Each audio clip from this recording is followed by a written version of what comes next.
Alright, spam, every time the Chaos Gods have actually spoken, hopefully you guys has had an amazing day, afternoon, night, whatever you want to call it. And let's go to it, let's go. G'day, guys and girls. Oh, by the way, man, make sure you guys subscribe to the channel, bro. Shout out to everybody who has been subscribing to the channel over the past, 7 days. I really appreciate it, man. Also, man, make sure y'all follow my Twitch down below. It's absolutely free. You don't gotta donate, you don't gotta do whatever. Just make sure you guys follow both my YouTube and my, Twitch down below. That would mean the absolute world.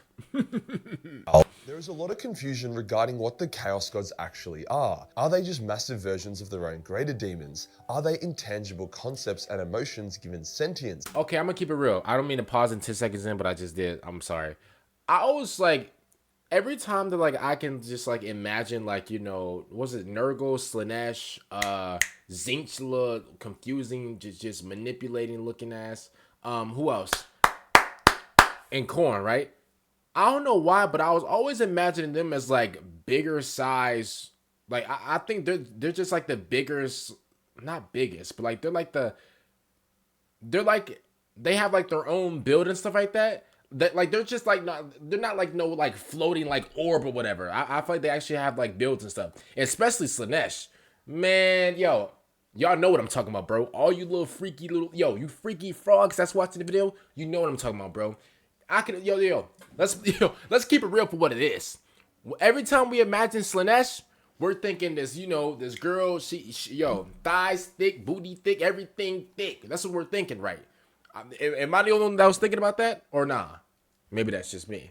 Are they even actually real? Well, to save you guys and gals some research, a lot of 40k lore writers have different interpretations. However, the Chaos Gods are real, and if they so choose, can materialize in a physical, tangible form, and even directly speak, with each Chaos God looking more or less like a more spicy version of their greater demons. Except Tzeentch, no idea what that dude looks like. However, on the rare occasion that the Chaos Gods pull their massive sentience together to talk, what do they actually say? Well, you lazy brain-rotted kids, this isn't TikTok.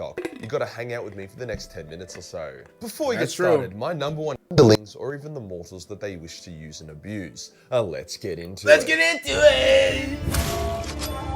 Let's go, y'all. Let's go. We will start with a more low-key example and work our way up. Okay. When Talos, a legendary Night Lord character, met with Abaddon, Abaddon saw him as a rival and wished to force his corruption to chaos in order to knock him down a peg. Talos also called Abaddon a fucking retard, which also probably didn't help. Abaddon shot Talos and then got a Night Lord sorcerer to flood him with war power, beseeching the Chaos God's attention in the process to attempt to corrupt Talos. Each of the 4 ruinous powers spared a small sliver of their attention to see Talos and speak with him. They each manifested as a different version of Talos. That was evident by the type of corruption upon them. Firstly, Slaanesh tried to corrupt him by showing him as a legendary warlord, praised by many as their chosen one. However, Talos thought that was cringe, so he told Slaanesh to fuck off. Slaanesh did leave, but only after taunting Talos that his best mate Siri. See, I told y'all, bro. Like it said in the Bible, yo, whenever there's lust, you gotta flee from it, run from it. I know a lot of you freaky frogs, y'all don't run from no lust. Y'all indulge into it. Now, y'all know me, I don't indulge into no lust. Every time there's lust in my face, bro, I literally turn around, bro. As a matter of fact, I don't even turn around, bro. I'm Michael Jackson. I moonwalk my way out of there, bro. Bro, lust is not consuming me, bro. I promise you. And was slowly falling to her. Next up, Tzeentch tried, using Talos' own visage, showing him what power he could receive from serving the Changer of Ways. However, once again, Talos told him to suck eggs. Nurgle actually had no interest in Talos. He took the form of a Plague Marine version of the Night Lord, however he merely told them that his attention was called by the sorcerer, but he would never accept Talos, even if Talos wanted to join him. Nurgle then departed. Why? Last, it was Khorne. Talos told him he wasn't interested, so Khorne taunted him that another one of his squad mates was slowly falling to Khornite corruption, before then kicking Talos in the balls before leaving. Yo, what Kendrick Lamar said? Squabble up! Bro, I'm throwing down my sword, bro. I'm putting my hands up like these. Let's go. What? You about to kick... Bro kicked me in the crown jewels. What's going on? His Khorne is just kind of like that. Even though these were only slivers of their god, they were still very much the god, telling Talos as such and speaking with him directly. A very in-depth scene featuring the speaking of a chaos god was when Tzeentch and his court of chosen demons gathered to discuss the fate of Ahriman. Ahriman had been an interesting servant. He was always seeking ways to break free from Tzeentch's influence and never actually praised or worshipped his patron god. However, Tzeentch found this cute and also found it fun to manipulate Ahriman to achieve his goals regardless. regardless. Yeah, that's messed However, up. now his use had come to an end. The various demons were shouting contradicting paradoxes of ideas on how to deal with Ahriman, but then Tzeentch, arriving in the form of a gigantic floating mass of teeth, eyes, claws, and mouths, spoke directly in every language in the universe at once. Listen, maybe this is just me, bro, but if I ever see something like this, bro, I'm literally turning around the other way. I swear to God, bro, it's either like I'm putting on some glasses, bro. It's either like I'm looking straight at the sun, bro. Like I'm doing anything I can just to look at, like, not look at this nasty critter, bro. This don't even look right, bro. Truly, I don't even like, listen, I'm not Brad Pitt, I'm not Leonardo DiCaprio, I'm not Michael B. Jordan, but like, man, this thing is hideous, bro. No lie, bro. Look at this. And then he got a tongue down. What you got a tongue down here for, bro? What you licking people's belly buttons? What's going on? He got a tongue down, bro, past his parts. Look at this. Look, y'all, look at his tongue. Look at this. This is ridiculous. His stomach stink. Like, bro, like, he got a mouth for a stomach. What are we? And then you get like 8 different arms. Like you on a stripper pole right here, bro. What's going on, bro? You just look all the way confusing. I mean, I guess like that's his whole character is like, to be confusing or whatever, bro. But like, bro, if I ever look at something like this, y'all, man, take me out. No lie. Ahriman had served them well, so it was time to give him his reward. Tzeentch then ordered the Changeling to go kill Ahriman, because Chaos really sucks at rewarding people. In a similar scene, Tzeentch once spoke directly to a large army of his demons about the plans he was formulating. However, the force and power of his speech caused a shitload of the lesser demons to be blown away and banished, with only the strongest surviving to hear what Tzeentch was saying. Coming back to the first point, although Tzeentch has spoken about Ahriman... Look at the YNs, bro. These are YNs of Warhammer. Look at these guys, bro. Look at this. Like, what am I looking at, bro? Like, what are you? Like, what are we... But a couple times, on one time he actually spoke to him. He appeared in his dreams as a raven, but more so just to taunt with and fuck around with him than actually saying anything meaningful. Funnily enough, the last example of Tzeentch speaking also involved Ahriman. When Ahriman did his rubric to try stop the flesh change, which in turn made most of the Thousand Sons Legion a bunch of dusty boys, Magnus came to kill his ass. After a pretty one-sided duel, Magnus prepared to kill his wayward son, but Tzeentch was like, "No you fucking don't, Magnus, Ahriman is my favorite toy," forcing Magnus to spare his naughty boy. Speaking of the god of schemes, I have actually lied to you. There is one more instance of Tzeentch speaking that doesn't actually involve Ahriman. Okay. I mean, him being this chatty makes sense. What's the point in having a million fucking mouths if you aren't going to speak? The whole plotline of Magnus doing something very wrong was directly caused by the manipulation of Tzeentch, with the Chaos God appearing to Magnus on multiple occasions in various guises, directly speaking with Magnus to get him to breach the Emperor's webway as well as accept his bargain to teleport to the planet of sorcerers. It is ironic that despite Tzeentch having the least coherent, understandable, tangible form, he speaks the most by far. Yo, Magnus, I said this in like the last video, bro, but like Magnus, as a grown man, as a man with muscles, you are a man that's built like Brock Lesnar and Mark Henry put together, smashed together. Why do you have 2 horns right here? Yo, what's going on? You want to tell us something? I understand, like, you got the Texas Steakhouse Longhorn, like, whatever thing going on right here, bro, but this is ridiculous. Hey, I'm sorry, bro. I don't mean to be, like, mean or whatever, bro. Throw this whole thing away. Throw every piece of... Yo, man, hey, pause, but I'd rather you be naked. No lie, bro. Throw this whole thing away. You out here, bro. You... And, bro, I'm going to keep it real. Magnus, like, his build is very intimidating. Like, bro, if he walks up on you, whatever, like, bro, you might, your throat might get a little dry. Like, you might start shivering in your boots. Then you look up, you're like, wait a minute, bro. He got the double D horns. What's going on? You're like, wait a minute. Is he really like this or not? Is he really like that? Do he really got hands or no? In saying that though, Slaanesh is very chatty, being the egomaniac that it is. In the Liber Chaotica book, a book that came out nearly 20 years ago, Games Workshop basically tried to explain chaos and probably went a bit too hard with the details, sort of demystifying chaos, as well as linking 40k to fantasy. I'm all here for that though, makes my job easier, but I can see why people are a bit iffy on it, especially since it literally gave us a canon picture of Khorne, showing that the Chaos Gods were very much these tangible sentient beings. But on to Slaanesh now. In the Dark Prince's domain, thousands upon thousands of souls had gathered, so Slaanesh manifested itself as a large, tall, attractive man with a white, cloudy cloak, as well as a crown. He then started rizzing the fuck out of all the lost souls, with many of them falling to their knees in praise. For those that fell down to their knees, Slaanesh consumed all their souls as they were... Man, I fell down to my knees with a large I fell down to your knees, bro. Falling down to your knees, bro, while you're already dead is absolutely diabolical, bro. You are already dead and gone, bro.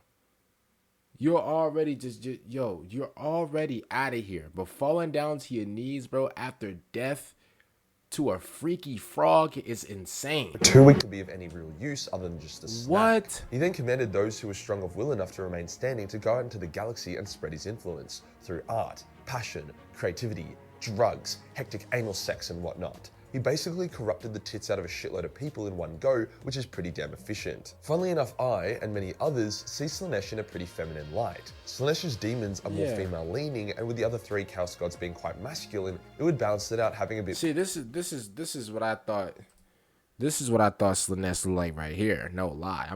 Listen, I'm gonna keep it real. Was the knight the shining armor in your movie? This is what I thought she looked like. Like, I thought she was looking like this, you know? Like, you know, I thought I was at an all-time low. You know, I thought that, like, wowzers. Like, hey, if this was Slaanesh right here, I'm going to keep it real, yo. Hey, I'm falling down to my knees, too. More of a female Slaanesh. However, hey, in this instance, I'm falling down to my knees, too. Alongside his main title being the Prince, not Princess, of Pleasure. In another instance of... Hey, no. Hey, See, but when he starts saying he like, hey, I'm gonna keep it real, man. Hey, I don't go that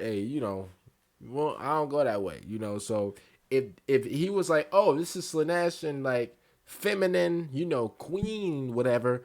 All right, cool. Then I'll fall down to my knees like Lil Durk.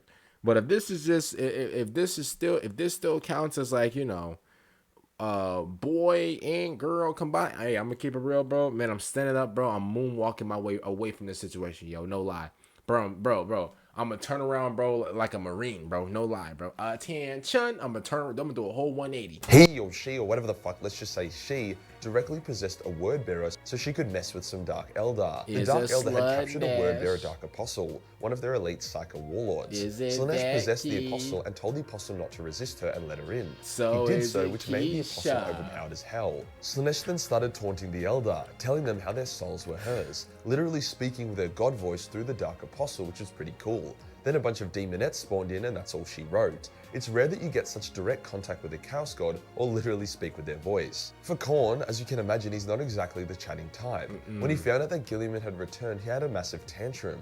Not so much speaking, however, he made it clear that the resurrection of the Avenging Sun was super AIDS. Bro started crashing especially out. got angry at his dumb shit Chaos God brothers, who he knew would try corrupt G-Man instead of killing him. Hence, Khorne decreed that all of his servants would kill Guilliman on sight. No mercy, no corruption, only his skull. This next example isn't so much Khorne talking, as I've said, he's not super chatty, but his whole interaction with Skarbrand was pretty bloody tangible, so worth mentioning. Skarbrand, who's kind of advertised as Khorne's greatest champion, but is literally just a punching bag for other characters if GW thinks they need a cheeky ball tickle, once got so angry that he attacked Khorne himself. To be fair, it was Tzeentch low-key manipulating Skarbrand, but either way, Khorne got so angry that his new slick shiny had a tiny dent in it, so he picked up Skarbrand, throttled him so hard that Skarbrand went insane, or even more insane because how cooked you have to be to try smack Khorne, and then he threw him across the Chaos Realms. Ooh. Skarbrand became a rage-fueled meteor that flew for over 8 days before crashing down.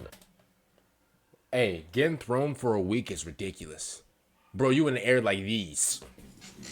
Bro, hey, you got your hands and arms out like Patrick the Star. You in the air like these. Imagine floating through the air for 8 days. Did I hear that correctly? He flew through the air for 8 days? Hey, I'm gonna be honest with you, bro.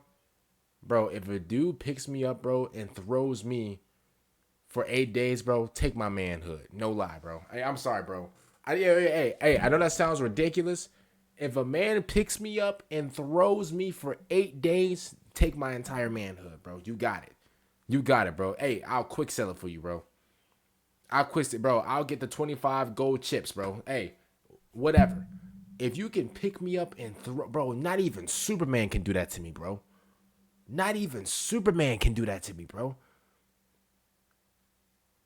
What? While the lore doesn't tell us what Khorne said during the throttling and follow up a mega throw, I can imagine he was calling Skybrand a bitch over and over, but basically trying to king hit Khorne when Khorne wasn't paying attention. Like Khorne, Nurgle isn't super chatty, but when the time is important, the big smelly fat piece of shit will speak. The best example is when he corrupted Mortarion and turned him into a stinky Mothman. Ooh. Mortarion and his Death Guard have been tricked into entering Nurgle's realm by Mortarion, bro, I feel so bad for you, bro. Bro, you got all types of stuff growing inside of you and stuff. Ooh, man. Ooh. Mortarion, bro. Man, prayers to you, bro. Man, he got all types of trees, bugs, bro, ants, bro, everything. He got, bro, imagine waking up, bro, and you feel something rolling around in your arm. Oh, my goodness gracious. You got another species growing inside of you. typhus. The disease and pestilence they endured bruh. is insane, with even the hardy Death Guard dying horrifically to it. Eventually, Mortarion's resolve broke, at which point Nurgle spoke to him directly. And boy, it was direct. Nurgle doesn't fuck around. He literally said, "Swear your loyalty to me. Give your fealty to the grandfather." He didn't try and manipulate like Tzeentch would or bribe and coerce like Slaanesh would. It was legitimately, your legion is dying horrifically, join me and they will stop dying horrifically. One thing you have to respect about Nurgle is what you see is what you get. You won't get swindled into things. Fair. Or at least Yeah, that's not as true. often as I agree with that. I do agree with that. Yeah. That's fair. Yeah, I like that. That's Yeah, true. That's true. Morty accepted Nurgle's offer, which in turn made him ascend to his status as a demon prince. I do want to make a point that the Chaos Gods are actually pretty lazy. If they can avoid speaking, they will. In most instances, when they want to make a point, they will simply manifest as a massive, terrifying eye. When Nurgle was mad at Morty for failing to take out Guilliman, he just turned into a massive eye and gave Morty the dirtiest look. Similar thing happened with Slaanesh and Fabius Weil. Slaanesh was getting kind of sick of Fabius playing. Ooh, Fabius, you still didn't cut it off, huh? Fabius, you still trying to hold on, huh? Yo, Fabius, I thought I told you in the last video to let this go. You got rid of the eyebrows. You got rid of this right here. The last thing you need to do, bro, cut this off. Cut the size off, bro. Let it go. Let it go, bro. I don't know if you need to, if I need to sing like the Frozen song. Let it go, let it go. Yo, I'll sing it. Let this go, bro. Pronto. I don't know if we gotta get scissors or clippers or a damn lawnmower to get this off. Hey, we gotta let this go, bro. I'm sorry. Look at this right here, bro. He still got it attached. Like, I don't know. This is ridiculous. To get, so she physically manifested as a huge eye. Fabius was absolutely rocked with the corrupting pool, but he was still able to resist her despite her direct gaze. I'm sure there are a few other nuggets floating around here and there, so if so, slap them in the comments below. But I think we've discussed enough to understand more about the true nature. Shout out to our boy, man, made to get this one. Sorry for this one. And I mean, I never really thought about listen, maybe it was just me, but I always thought that the Chaos Gods always spoke to like their demons or whatever. I never thought that they didn't, for some whatever reason. Maybe they didn't like speak to him whatever in like the books or whatever. But like I always just, I don't know why, y'all. My imagination is just crazy. I always imagine like Slaanesh just like whispering like these like people's ear or whatever. But comment down below, y'all. Hope y'all enjoyed the video. I'm gonna see y'all next time out. Peace out.